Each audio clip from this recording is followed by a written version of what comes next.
Welcome to the Daily Cash Flow. This is our 100th episode. Crazy, right? And we thought the best possible way to celebrate would be to invite some of the most amazing minds in entrepreneurship, leadership, and business to join us for a roundtable discussion.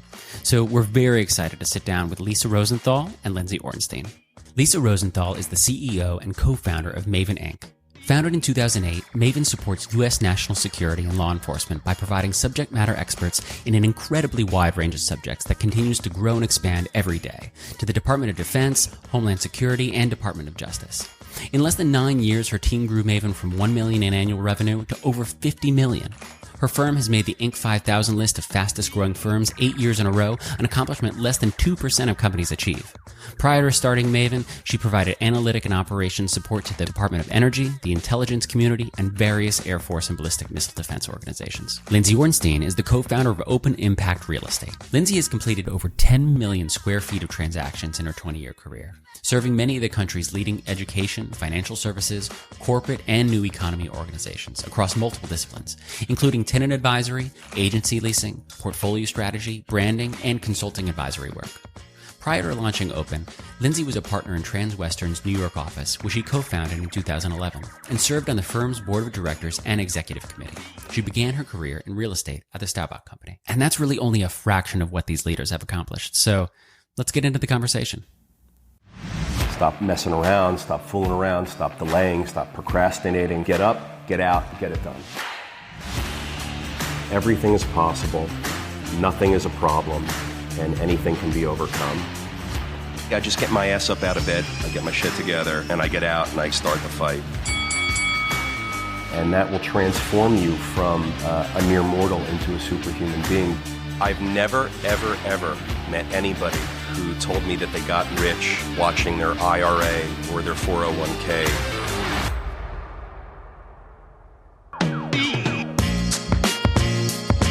Welcome to the Daily Cash Flow. Welcome, ladies. Welcome, Lindsay. Welcome, Lisa. And welcome back, Peter, as always. This is the 100th episode of the Daily Cash Flow. 100th episode, George. Thank you. Applause in the background. And Peter, just to get into it, this is your episode, your 100th episode. Where do you want to start? What do you want to talk about today? So, George, I just want to jump into it. Lisa and Lindsay are with us today. I'm really excited that they're here. They're killers in their field. Both are 9-figure entrepreneurs. They run companies. They run teams. They're problem solving. They're cutting big deals. And they're important. They're important in the respective fields.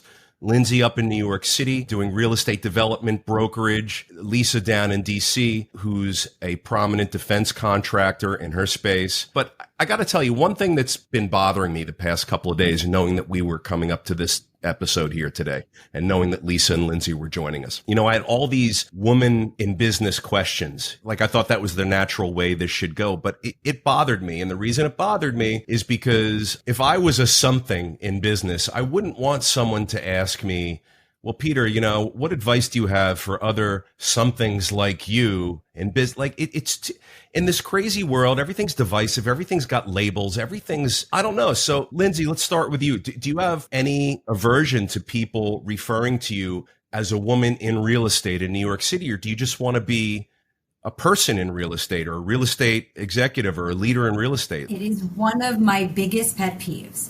It's a qualifier. When somebody says, Lindsay, as a woman leader or as a woman in whatever, I said, as opposed to what? You just cut half of my accomplishment, literally 50% of what I've done by qualifying it with as a woman first. So, you know, just as a leader, as a business person, as a whatever you'd like to ask me the question in regards to, just don't pre-qualify it by saying as a woman. The same, by the way, goes to as a mom or how do you, my other big pet peeve question is, how do you do it at being a mom and being in business?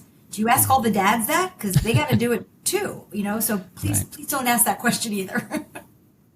I don't mind you saying how do family people balance all of their schedules or all of the demands on their time, because that's an equal opportunity question to anybody who has a family. But when you singularly point it to a woman, it's a loaded question because it implies that the responsibility was mine to begin with, not ours. And I believe family and marriage and raising children is a shared responsibility. It is not singularly a woman's responsibility. So it really just totally changes the tonality of the question by prefacing it with as a woman or as a mother. So you can't ignore the truth, though. You're in New York City. You're in real estate in New York City. It's a very competitive space. And I think historically, because I'm there too, there's not a lot of women at your level. So how do you respond to that? Historically, there have not been. And I think that is a shift that is you'll see change going forward, because the structure, the construct of the work environment and the construct of the home environment for the many decades leading up to now really didn't allow for a woman who was trying to have both equally, a family and a career, to thrive and flourish. And that's not the case anymore. And, I always like to say I'll find a silver lining in anything. And the pandemic had a number of silver linings, as horrific as it was. And one of them is the opportunities for women. And that is because women are now not asking for special permission or treatment when they want a more flexible schedule. Everyone's getting more flexible schedules. That is a result of the pandemic and the shifted demands on time, and people recognizing that flexibility is a key way to kind of having it all. So that's a good thing for women going forward. And I think you'll see more and more women rising in the ranks, not just in commercial real estate, my field, but in many sectors of the economy. Yeah, Lisa, how do you feel? Do you feel like this conversation needs to evolve more, and what would you like to see more of in the way people handle this kind of conversation? I couldn't agree with you more. It's probably one of my biggest topics and biggest annoyances around it. The question, so what's it like to be a female CEO with all those men around in the military? It's like, well, I'm pretty sure it feels the exact same way it does for you as a guy. We still have the same pressures. We still have the same stresses. I've actually been booed off of quite a few stages over the years where it's, hey, what programs do you have set up to support women in technology? And my answer is, well, none. I have programs set up to support competence in technology, and whether you have an XX or an XY chromosome is irrelevant to me and what my hiring and promotion is. So I've turned down awards. I've turned down board memberships because I don't want to be, the token woman. No. I can compete equally with all of you, and it doesn't matter if I have ovaries or not. So I'm happy to play. I mean, Lisa, I have to imagine, though, that in defense contracting and military services and businesses in your space, you can count the number of women CEOs and women-owned businesses on one hand. I don't know. Is that right? Because I've never met anyone like you. You're an absolute pit bull. And what's the relevance of this? I mean, you are not in a place that most of us are familiar with. I mean, you're on my speed dial because you're my extraction call if I ever get kidnapped. You're going to be the one to come save me, and I'm not kidding either. I am very lucky. So I've surrounded myself. I agree with you, Peter. I have surrounded myself with the best people in the industry, and I haven't cared if they're male or female. And that's what's made Mayvin and me personally so successful. Is they haven't cared if I was a female, and I haven't cared if they were male, female, 25, 55, 75. It's, are you really good at what you do, and how do you behave and act? And one of the things I love to talk about with women is don't go into the place as subservient. Don't be the one that runs and goes and gets coffee just because you have it. Don't be the one that takes notes and says, just because I was sort of thinking. It's when the woman goes in as confident, they're going to be treated with respect more often than not. In the military, working with the military is probably one of the most progressive groups I've ever worked with. It is easier to work with most military, because they don't care what my gender is or what my background is. They care, what is it that you can do for me today? Are you able to support your part of the mission? Lisa, I have a fun little game we can play. I have a fun little game we can play. I'll follow up to your question. This is for all of us. Yeah. George, you too. If you're at a boardroom table and you have a point you want to make and you want to raise your hand, go ahead. Everybody right now, go ahead and raise your hand. Lisa, how would you raise your hand? No, raise your hand. Put your hand up. A lot of women often do this, right? They make themselves smaller. Take up space. Put your shoulders back. Put your hand up. Have presence in a room. It's really important. Yeah, there you go, Peter. 2 hands up. Yeah. Based on where the camera is, I'm not going to stand up right now, okay? If that's okay. That would be a woman-specific comment right there. Yeah. Okay. But Lindsay, last time you were on the podcast, you said you think people overcomplicate this notion of more women in the industry, and that you spoke about, hiring smart people from lateral industries and then going on to teach them the specific expertise of what you specialize in, which is real estate. I did say that. Yeah. What qualities do you look for? Like, what are the qualities that you look for in those candidates that set them apart, that makes you feel like, oh, this is a teachable person. They can become what we need them to be here? I'm with Lisa with one slightly different twist in that I really do care and go out of my way to hire women and people with diversity, because I think it helps us serve our clients better. Diverse points of view make us a better partner, make us better at our jobs, because we can anticipate more, we can see other people's perspectives, we can come at it from different vantage points and different experiences. That has to start with, as Lisa was saying, excellence. Excellence is a starting point. If you're not hitting excellence, you're not even welcome to come into the room. And then after that, what else can you contribute that goes beyond the excellence? And excellence is in an intellect, excellence is in integrity, excellence is in communication and personalization skills. So that all contributes to excellence. That's the starting point. Then, again, if you are a woman or you're a person of color or have an international lens, your religion, your race, your gender, your theatrical preferences versus your sports preferences, those are all different enriching points of view that can help you make connections with the people that we're serving. And we want all of those points of view. That's what makes us a holistic, solid company. I can imagine, I know what it's like to work a deal and to compete for business in New York City. But Lisa, I have no idea. What's the process of you competing for business in military and defense contracting? I know the things important to you are like accountability and responsiveness and teamwork and integrity and your customer focus. When I think of the military and defense contracting, as little as I know about it, those things, I don't know how to connect to those things. Like, I would think it's relationship based and, hey, let's throw Lisa a couple of contracts and we'll spread them out over a few different, what's it like competing for business? I wish it were like that. If it was relationship based, we'd be doing amazing. Actually, I can't complain. We're doing pretty well. We find out about things. Have you guys seen War Dogs? We're nothing like that. But everybody seems to think we are War Dogs, the movie. So no, yeah. We find out about events that are going on or contracts. Every single office in the government has contractor support to it. Almost every single office. I happen to specialize, and I have a very specific specialty where I support the national security and law enforcement communities, international law enforcement communities. So we know what's happening in those communities very well. We know when contracts are coming up for rebid. Usually they're on a 5-year cycle. We track them very closely. We get to know and understand the client, what their touch points are, what their pain points are, how is the incumbent doing, and then we compete, and it is a process. I actually have a proposal that's going to hit a 2-year birthday here soon. Oh, wow. That we submitted over 2 years ago. So it's very different than the commercial world. Why does it take 2 years to get a green light or not with that? If you would like to ask the government that, I would love that answer.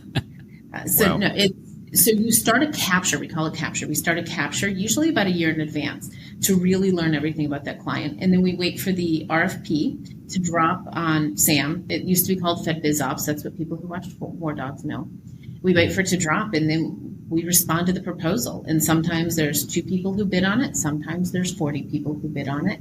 And the one that really understands and can perform best, the person who can write the best is the one that wins. And it's usually because they know of you, they've heard of you, you have a reputation. You can show that you have the right kinds of subject matter experts. Lisa, there's 2 wars going on right now. There's all sorts of little side conflicts happening. For the common person watching out there, not even like a business-minded person, but where is all of this stuff headed? What is the stuff that regular people like myself don't know or realize? That if you could tell us some of the secrets. Oh, yeah. Let me keep my journal. Mm-hmm. Yeah, let me give you all of the state secrets. I'm all over that. And then you can come visit me in prison, I'm sure. So where we are with that is there's a lot of worldwide events happening. And I get the honor of working with the most unsung heroes, quiet professionals in the entire world. What I wish everybody knew about what we did is the people that do it are thankless. There's 2 a.m. calls. It's, oh, shoot, I'm stuck in this country. Come and help me out. It's, what do we need to do next? Every single day, they're combating threats to our national security, whether it be law enforcement, internal or external. Our guys and women, our men and women that are out there doing this, whether they're contractors, they're military, or they're government, they're stopping so many bad things from happening inside and outside of our borders. And we'll never even hear about them. I don't even hear about them anymore. I used to be cool. I used to be in the loop. Now I'm an overpaid bureaucrat. I treat people very well. So I bring in those right kinds of people.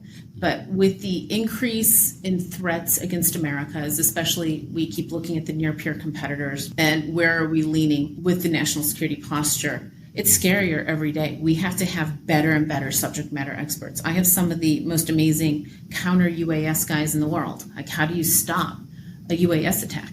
You can't just shoot it down with a gun, right? You can't use a missile to bring down a drone that's carrying, a small gun or an arm or a bomb. So you have to have the most cutting edge people who have ideas thinking way out of the box. One of our guys has been offered $500,000 by Hollywood to go support them. And he stays with us because the mission and he believes in America. So how do you get those people? And that's where it is. So what I'd love everybody to know is the folks that are supporting the contracting and military environment, they're doing a whole lot for a little other than national security. Yeah. And how do all of these countries that we hear about, and probably some that we don't, how are they on the playing board right now? Like, I want to know how to make decisions for the next year or two based on this stuff. And I want to know if the shipping lanes in the seas are going to be viable, or if the cost of shipping is going to continue to contribute to inflation, or if Taiwan gets attacked, God forbid. Like, what's that going to do? So, like, what can we all extrapolate from the current events today and make business decisions based on what's happening? I don't think we can, honestly. We have no idea what the next step is. We don't know what the next threat is. I mean, I wasn't expecting the Gaza attack, right? I don't think anybody was, or I'm at least not read into it. And if I was, I'd probably be in a whole lot of trouble if I talked about this in a pretty public podcast, but I wasn't. So, I mean, the answer is I can't tell you. I don't know. We just keep trying to be at the cutting edge, ready to take on whatever the threat is next. It's not conventional warfare anymore. It's cyber warfare. It's electronic warfare. We have to fight it on every mode of warfare there is, right? We have to combat the enemy. So you have to have your security. Comm security is probably the most important thing we do. If I were to tell anybody anything, get your security protocols in place to protect your data. That's where everybody's coming after, us and you. Warfare. Lindsay, real estate in New York is sort of like warfare. What's the landscape like in New York right now? We know that the office buildings are tanking in value. We're still fighting it out with coming back to work, not coming back to work. Companies are demanding 5 days a week in the office, but the employees are fed up. Where is this all headed in New York and other cities? We are, I think, coming onto the other side of the worst of it. So I'm much more optimistic in 2024 than I was in 2023 for a few reasons. One, capital markets have been frozen solid, much to Peter, you and my chagrin over the last year, and to so many others. It was an absolutely brutal climate to try and raise debt and deploy capital. It's just awful. But that seems to be thawing a little bit. We need interest rates to come down, which indicators say that should happen hopefully sooner rather than later, though not right at this moment. So that gives me optimism. The back to work thing is, flex, as I mentioned earlier, flex work is here to stay, and that's a good thing. We want flexibility to be able to create the right balance and holistic nature of living our lives more integrated than purely work and our personal lives. So that's a good thing. The Friday in the office, I don't think we're ever going to see a full-scale attendance of Fridays in the office again. I think that Friday will be a very flex day for probably the rest of my lifetime. Yeah. And Mondays I think will come back. Mondays are still a bit in play right now. People are trying to still eke out the Mondays at home. I think we're going to lose Mondays, which again, I think is a good thing. And I am a huge proponent of back to work and being in the office. And there are companies that I can tell you unequivocally are feeling the ramifications of being remote for many years now. And those are companies who said at the beginning of the pandemic, during the pandemic, and even coming out of the pandemic, hey, we're doing fine. Our team is great. We're solid. We've got this. We don't need to come back to the office. And what they didn't realize, but we did, was that they were just eating away at I always call it their cultural capital. They were spending down that capital and not replenishing it on the other side. And that may work for your veteran employees who've been there for 20 plus years. That does not work for new employees. That does not work for recently graduated kids who want to create connections and have mentorship and have shared experiences in the office environment, right? Those accidental, hey, come in here, join me for this meeting, or, ooh, I just heard about so-and-so. Did you hear about that? That doesn't happen anecdotally, remotely.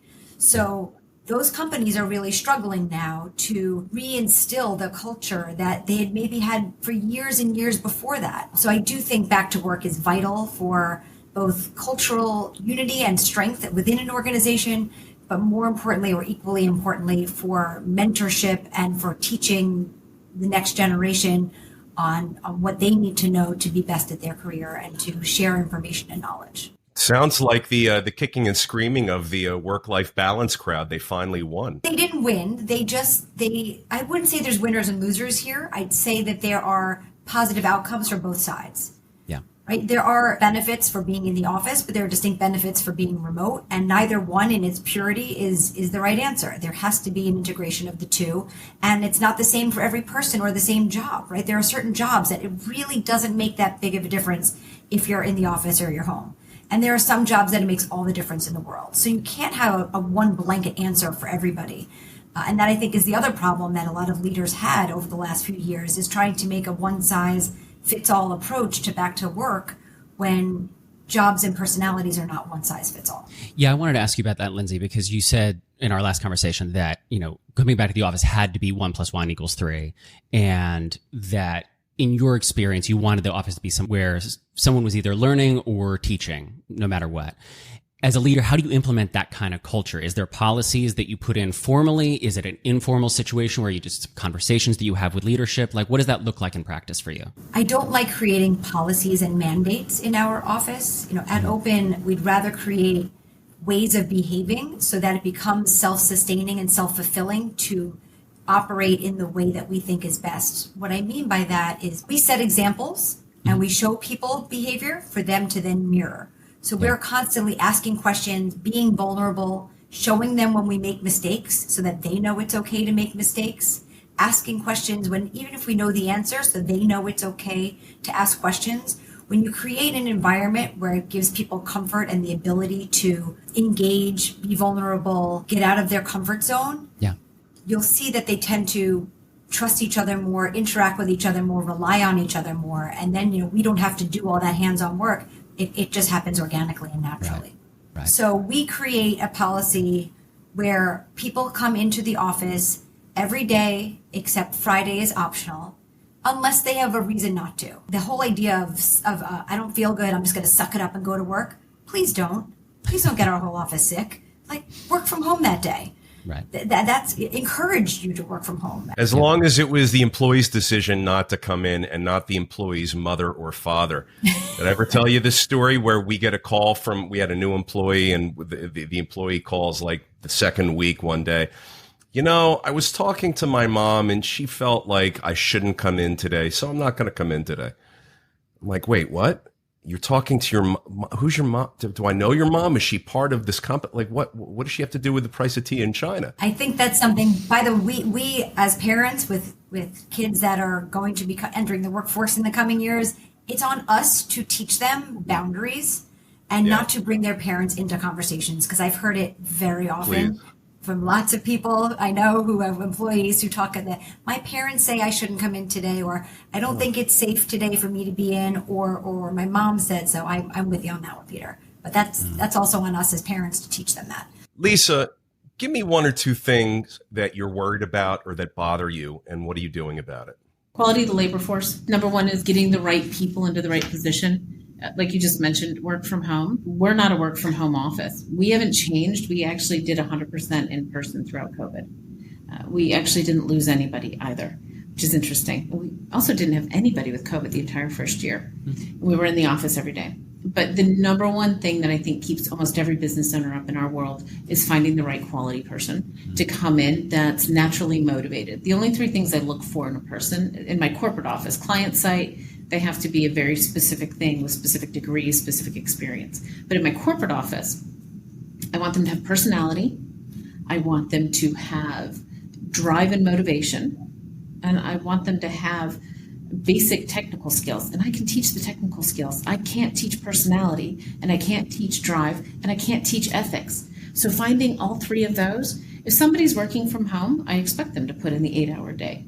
When people work from home on Fridays, I not popularly refer to it as time card fraud Friday.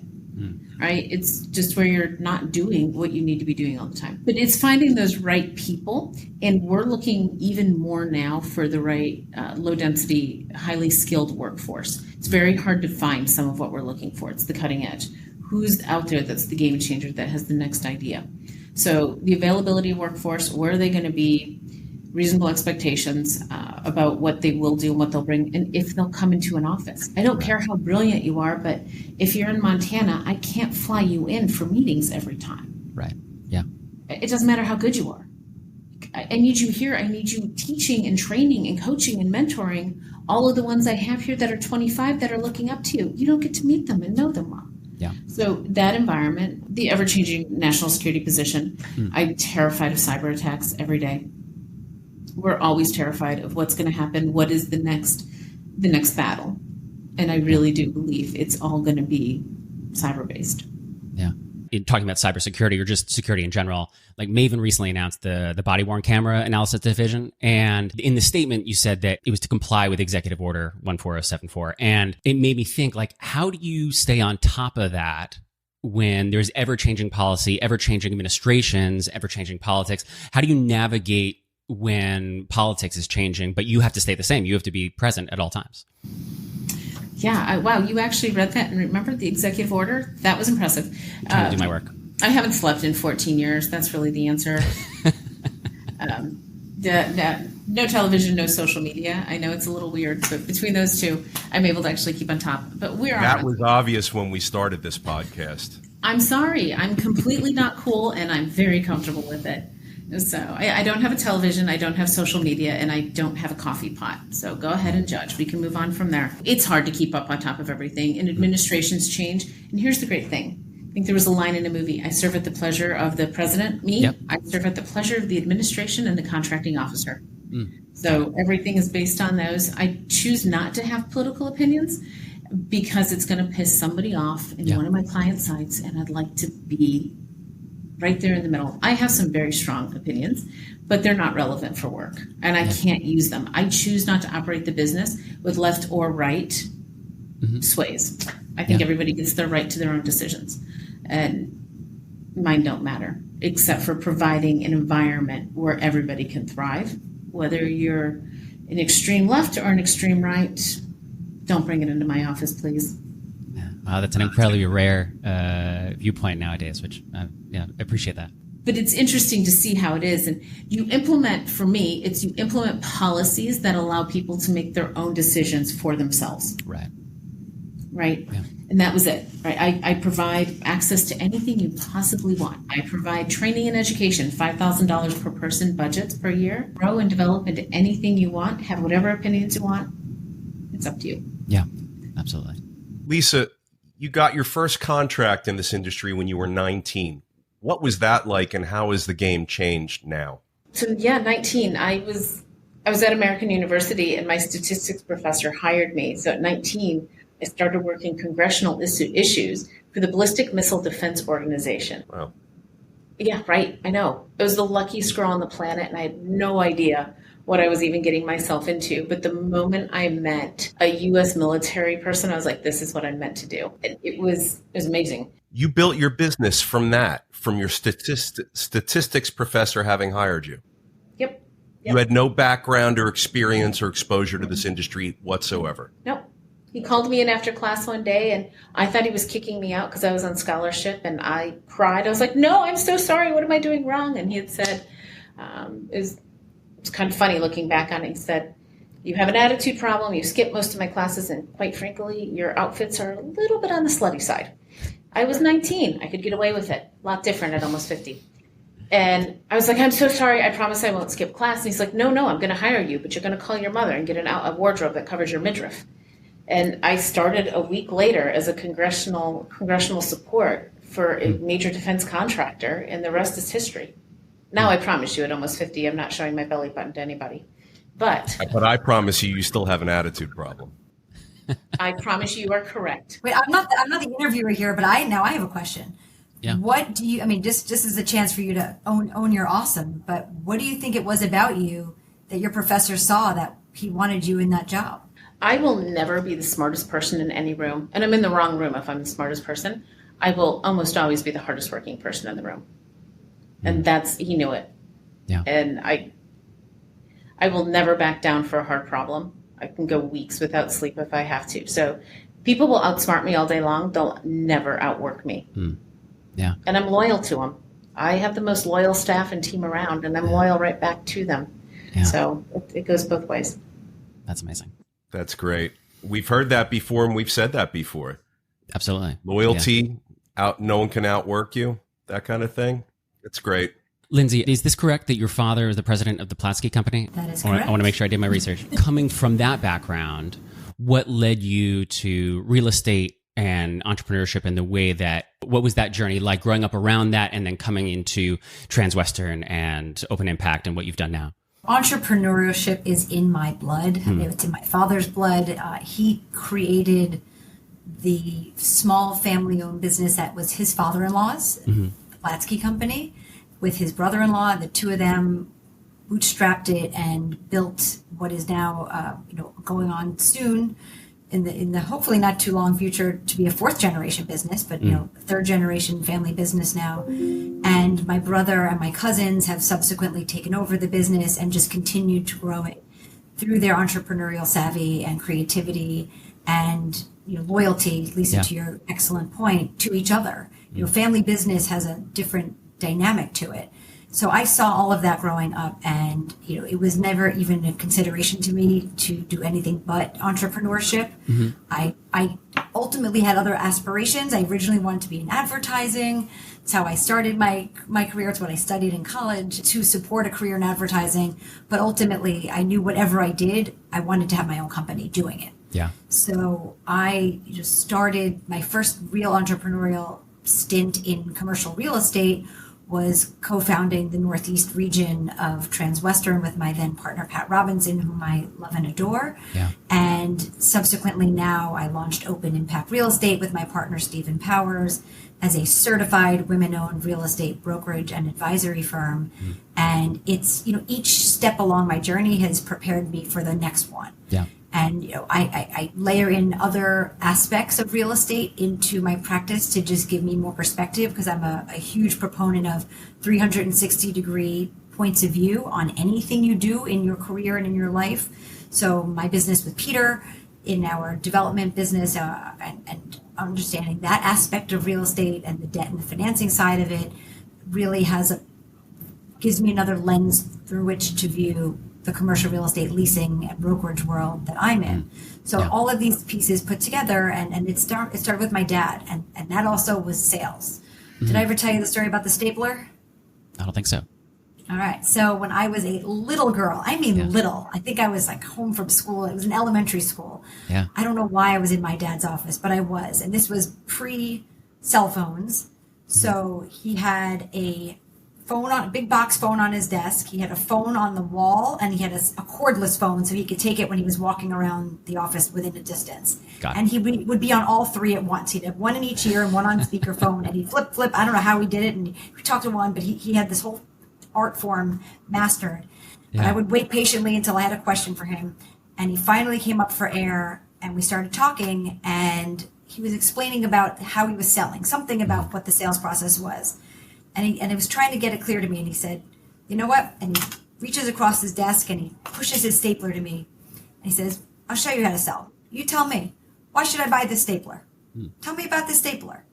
And I had to give him one attribute, and it was never enough. And he's like, "No, I'm not going to buy it." And I had to keep going. "No, I'm still not going to buy it." And I would talk about the swing mechanism and the way the staples don't jam and the color and that it won't chip. I mean, I came up with whatever I could that was factual about that stapler. To sell him, and it just got me into that mood of, I like this. I like the idea of trying to, find something's best parts of itself and make you believe it too. Yeah. And it's a foundational part of the business I do. I love to sell. You fell for the old trick. Sell me this pen. Sell me this pen. Well, for me, it was a stapler. You mentioned the foundational aspect that you just posted. I think Open Impact posted on Monday. Finding a way to connect with people is the most important foundational aspect of being a leader.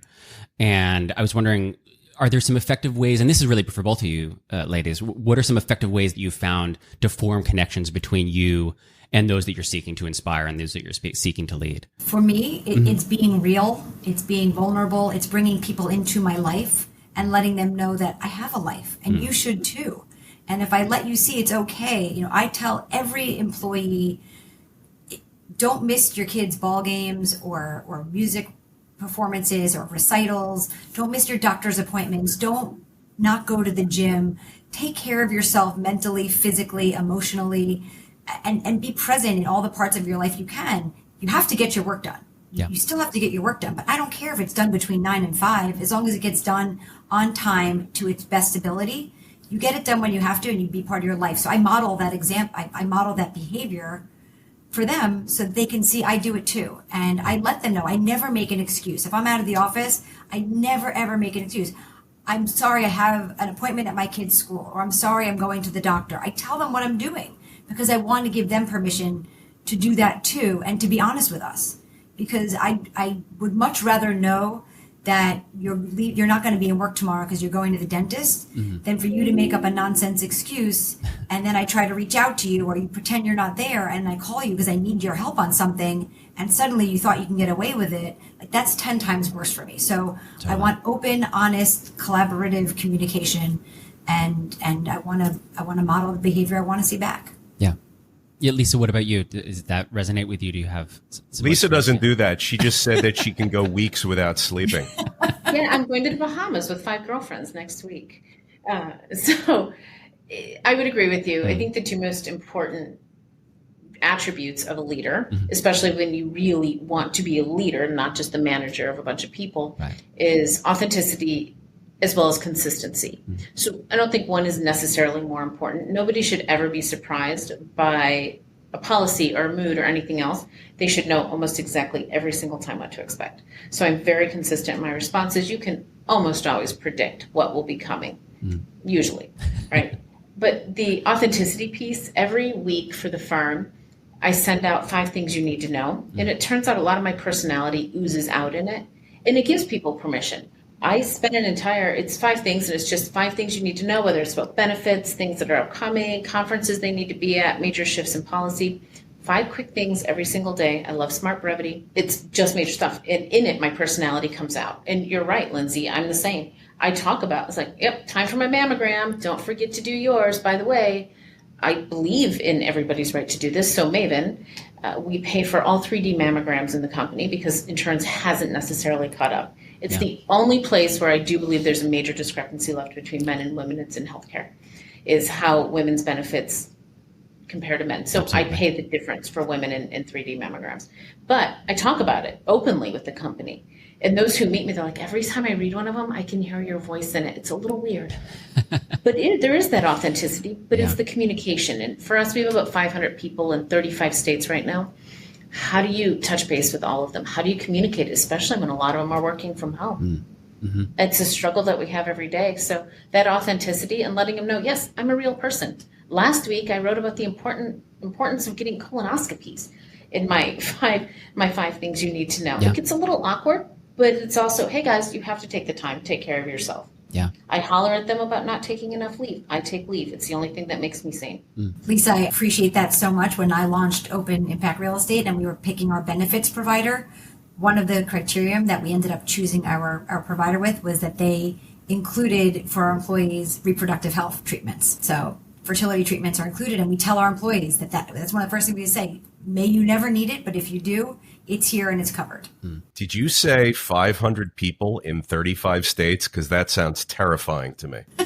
It's exhausting. I saw almost every one of them in December. Yeah, I heard about this. You fly around the holidays to try and basically like handshake, give a hug to everyone at the holidays, right? That's wild. I personally hand out almost every single bonus check in the firm. Yeah. I sit down and say thank you to everybody.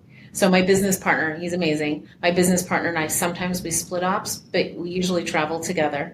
And we go and have Christmas parties. I gained, I think, 8 pounds in December, going to all of them. I still can't fit into my jeans right now. It's a little uncomfortable. That's why I'm wearing a lot of dresses at the moment. But we did 14 different Christmas parties and holiday parties, or whatever you want to call it, throughout the month of December. And it was insane. But to be able to say thank you to the people that are out there doing it, and to hear what they want and to hear what they have to say, it was an amazing experience. Yeah. And gratitude goes in that same category. But gratitude, say it often and say it loud. Don't wait for a mid-year review to tell somebody a job well done or something you like about it. Say it in the moment. Recognize great work when you see it. Recognize good behavior when you see it.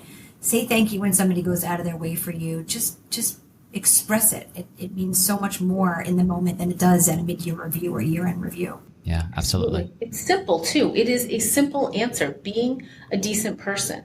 I think you can scrap pretty much every HR manual in the world and every leadership manual, and you can bring it down to the Harvard Business Review concept, right? Don't be an asshole.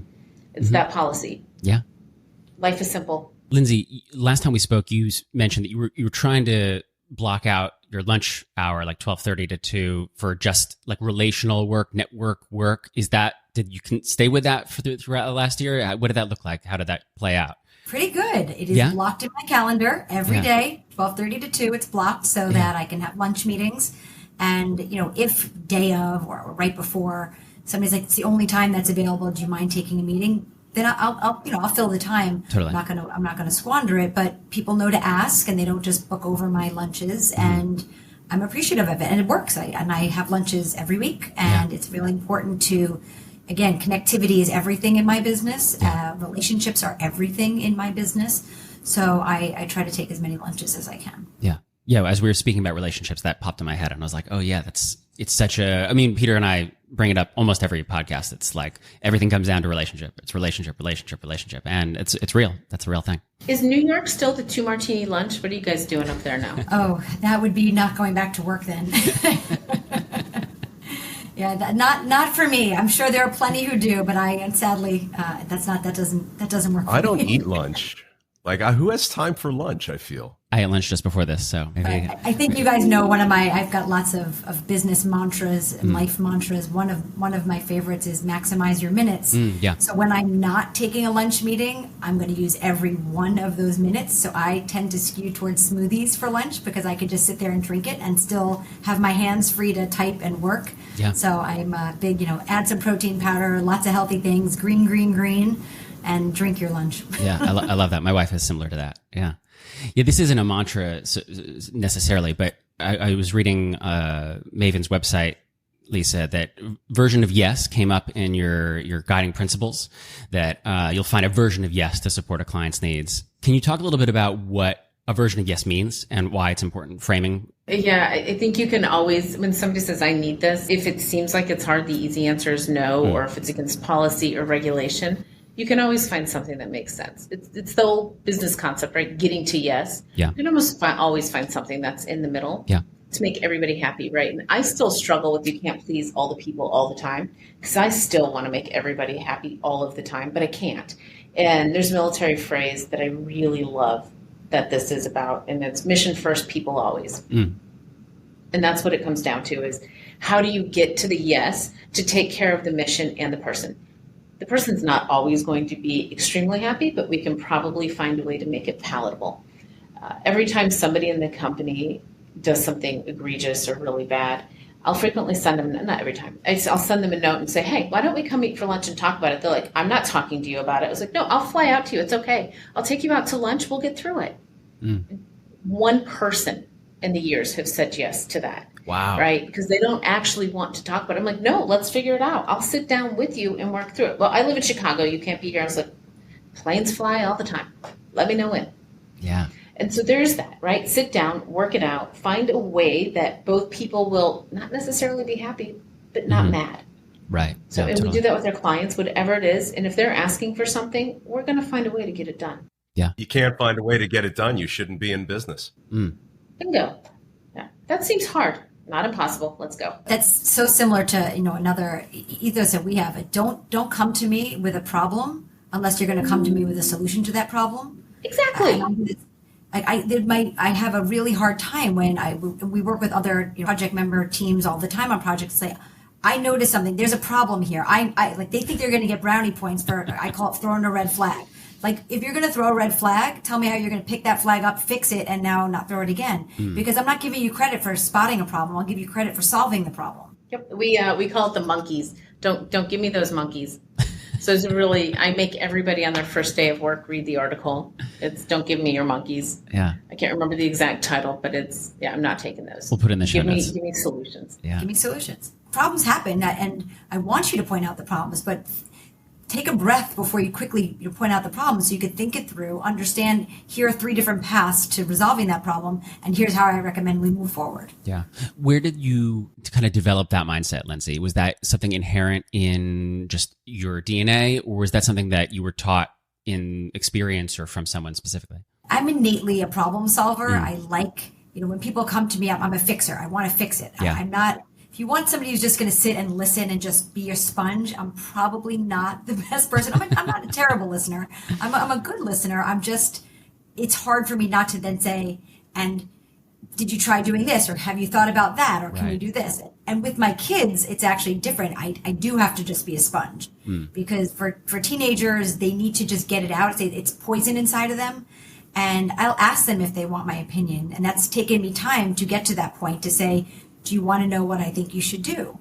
Or do you want me to, you want to hear some thoughts on how you might want to handle that? Right. And sometimes they'll say yes. And sometimes they'll say, no, can you just let me finish telling my story and let me get it out. So I think it's important to understand, but I'm a fixer, I think by nature, and specifically understanding the sequence of how that red flag effect that was on the ground, or I'll stay with the sports metaphor. Yeah. That was on the field experience of seeing people do that, seeing clients get frustrated and flustered, and then watching things unravel because a problem was thrown out. And problems are negative, right? Negative things have heavy density that pull things down and weight them down.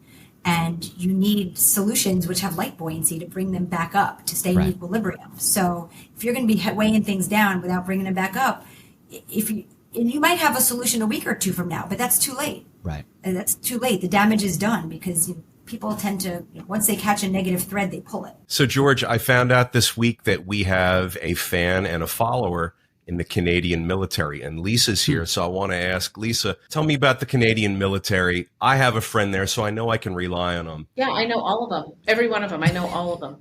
Every Friday you get beers. Yes, me and the entire Canadian military. I do work with NATO. We primarily work with the U.S. military. 99% of our work supports U.S. military, Department of Defense, and the Departments of Homeland Security for border protection, as well as the United States Department of Justice. In terms of foreign military or international military, the extent of what we do is we provide training solutions. We don't provide the training. We provide training solutions to what we call NATO SOF and NATO adjacent. So if there's a country in NATO, their special operations forces, if they need a specialized or unique training, we provide that, which is a pretty unique feature that we have. But I can't tell you that we work directly with the Canadians yet. Yeah. Well, God bless them. Yet. They're very nice, though. Oh, yeah. So nice. The nicest. So nice. Yeah. And they're fans of our show. Yeah. Yeah. That's what makes them so nice. For both of you, as you've become more successful over time and things have grown and responsibilities have shifted, I would imagine it would be challenging to, once you get to a certain tier, say, oh, this is a responsibility that I once had, and now we've grown so much, I need to now delegate that or shift or pivot. I'll start with Lindsay. How have you dealt with that kind of experience, and what are the markers that you say, oh, I need to now shift gears and change, and how has that process, played out for you? Delegating is an acquired skill. I don't think it, at least for me, it did not come easily. I go super fast. I charge very hard. I do everything 1,000 miles per hour to my fullest ability.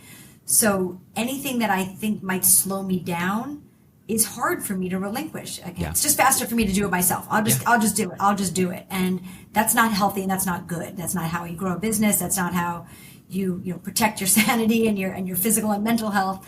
So I've had to learn and teach myself, and I did it in small steps. I did it in things that were easier for me to let go of and pass on, or things I didn't love doing myself. Like those were the easiest places for me to start. Totally. And then I would slowly start to see and build trust with team members who did it the way I would want, or better a lot of times. Like, surround yourself with people who are better than you. So great, you did it even better than I would. Now I know I really can let this one go. So, it took me time, but delegation is the only way to scale. Yeah. And figuring out where you're adding the most value is where you have to spend your most time. Yeah, Lisa, how has that process played out for you? It's awful. I just want to do everything myself. It's quicker and easier, but there's only 24 hours in the day, and I need sleep because sleep is the greatest superpower on the planet. Amen. Perfect is the enemy of good enough, right? And I still have it where every email that goes out to the entire corporation goes through my inbox because I just don't trust it, right? I'm still a little tightly wound with all of this. Like, no, that's my name on it. It should be perfect. 5:30 this morning, I was up and I was editing a paper for body-worn cameras, right? Yeah. No, I should trust the team, and I do trust them for a lot. But trust comes after a while of demonstrated competence. And surrounding yourselves with the right people is only, I think, half of the equation. Actually, I think it's only 25% of the equation. Listening to and trusting them is the vast majority of it. And I've got years of a relationship with most of my senior staff, and I trust them implicitly, and that helps. But new people coming in, I'm like, no, let me just do it. And I'm like, no, I'm better than this. They can do it, and they will do it better than I can because they'll have the time. So I struggle as well because entrepreneurs, we've had every job in our company. Yeah. Right? We're like, no, we've got this. And we have this vision of how we want it done. And just because it's the way I would do it doesn't mean it's the right way to do it or the only way to do it. I have an executive coach. She talks me through that somewhat regularly. Yeah. It's like professional therapy. Do you really, really care about that? If that comma wasn't there, it's going to be okay. You're not going to win or lose. Right. Yeah. Yeah, I have adapted myself. I said speed is important to me. I always like to tell our employees, I still want A's, but an A does not mean 100. Like, I'd rather you make a few mistakes and keep things moving quickly than try to get it exactly perfect and sacrifice the time that will more likely kill the deal than that dot on top of the I. Yeah. You aren't always like that. I was not always like that. This is an evolution for me. Yeah. A long time to shed my perfectionism. When I first met Lindsay, everything was perfect. It's got to be perfect. And I'm like, oh my God, this woman is a pain in the ass. Pain in the Perfection, obsession, and like, what do you do with My this? spices are literally alphabetized. It gives me massive anxiety when it's off. And my nephew stays with me every now and then. I'm like, can you not read the alphabet? It's the same over and over. Peter, you were going to mention Lisa's coach, I think, right? I'm impressed with you, Lisa, that you have a coach. That's something that not many people do and engage with. How did you find this coach? Describe the person, some of their qualities and traits. I personally feel that anybody who I'm seeking advice from has to be higher up on the ladder than me or better than me. Or how do you approach coaching? Because I think it's something that everyone should tackle. I love having a coach. Mine is Carrie Ann. She is amazing. She's feisty. She's irreverent. She calls me on my bullshit, which is probably the number one thing because your staff frequently won't call you on it. And I'll give her my strategy about what's bothering me. And she's like, why do you care? That's beneath you. And she'll call me on it, which is amazing. And she'll just tell me I'm wrong, which is lovely to hear sometimes. I'll tell you, good coaches are not cheap. It is the best investment I will ever make. So I've always kept a coach. And it's Is this person a business person or are they like a character behavioral person? No, she's business. She's former business owner. She sold out and she moved into executive coaching, got all her certifications. I'm happy to send you her link. I do it a little bit differently. I think she meets most people in their offices. I grab a bottle of wine and say, let's talk so we can both be open. I like that. And it works for us. It's just how it works for us where I can get out everything that's bothering me or some struggles with the relationship that I'm having at work. And just saying it out loud in a non-judgmental place. Well, there is a lot of judgment, but saying it in a safe place where she can call me on it and there's no implications. And it makes me think. I don't do everything she tells me or recommends, but it gives me enough. And I can also put her with different employees if they're having an issue, and she'll help talk them through it. So I think she's a lot of the Mayvin professional executive coach. So it's an executive. How long have you had this person in your life? I've had an executive coach for probably the last 7 or 8 years. I swapped out about 2 years ago to Carrie Ann because I wanted somebody that was more in line with my ideals and integrity and where I wanted to go as a human being and as an executive. I'd like to introduce you to my daughter, Abigail. She just had her 9th birthday 2 days ago. No, there's no way. Abigail, how's the Girl Scout cookies going? Good. I'm at 350 boxes, I think. Fantastic. I love that. We have to make some more cookie videos, George. I'm There down. was one I wanted to do, but he didn't do. It was sort of weird. It was vetoed. He was filming it, but it was me asleep, and then he said my name, Yeah. and I was like, "What is it?"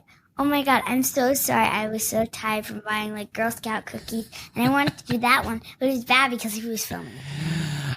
I love how Abigail really comes up with all this original content. She's already creating more content than we're creating every day. It's fantastic. She is. She's very good in the camera, and she's comfortable. You're pretty good at marketing. You can you can share an apartment with your cousin Jake in Washington, D.C., and you could work with Lisa. I want to stay here with my friends. Okay. For now, that's an acceptable answer. Yeah. Mommy got more honey bells. I know. I had a few. Fantastic. All right, A few. Okay, all right. Thank you for coming to visit me. Had this many. Yeah. See you later. See you later. Sorry about that. No, you're good. That's fantastic. I know you can hear me. On that note. So I have one last question that maybe we won't even use, but I will kick myself if I don't ask. Lisa, the Mayvin logo's this West African symbol, a dinkra. I don't know if I'm pronouncing that correctly. How did you decide on that? Where did that come across your radar? Well, the name of the company is Mayvin, right. And the word Mayvin is from the tipping point, but in the tipping point it was spelled M-A-V-E-N. And they said there's 3 types of people. There's the salesman, there's the connector, which is actually what I am, but connector is a crappy name for a company. There's also a Maven, which is a subject matter expert. Got it. Yeah. And so the whole company is branded around the concept of knowledge. And when I was looking around for really great what symbolizes knowledge, this was the logo. And you can see I'm actually wearing it around my neck right now as a necklace. And all the women at 1 year with Mayvin, they get that, or a fleece, whatever they want with the logo on it. But it's all branded around the whole concept of knowledge. That's really cool. Everything is. And it's a little bit funnier is actually the word Mayvin. I told my 101-year-old Jewish grandmother before she passed, I'm like, Grandma, I started a company and I named it Mayvin. And she says, I don't like you being a professional lady. I'm like, Grandma, I'm not a prostitute. I'm a businesswoman. She says, no, honey. I was like, but Grandma, the name of the company is Mayvin. It's a Jewish word, and it means an intense gather of information and or impressions, blah, blah, blah. And she's like, no, sweetie. It's a Jewish know-it-all. It's perfect for you. Oh, yes. Jewish know-it-all. That's fantastic. Well, thank you so much for taking this time. This is really amazing. I know you're very busy. This was really great that you took the time to be with us. Thank you very much. This was our 100th episode. We've done this 100 times. Congratulations. And thank you to our Canadian military friends out there who watch us. Hey? Who knew? Thanks, man. Hey? Cool. All right. Bye. Thank you, everyone. Nice to see you. Take care. Thank you.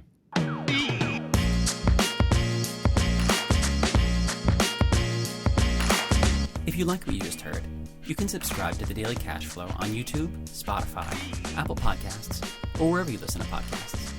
And we'd love it if you left us a comment or review. You can follow us on TikTok and Twitter at SiegelCap, and on Instagram at Siegel.cap. As always, if you're an accredited investor, go to SiegelCapital.com and take our survey to see if you qualify to take part in one of our apartment building deals. That's SIEGEL Capital.com.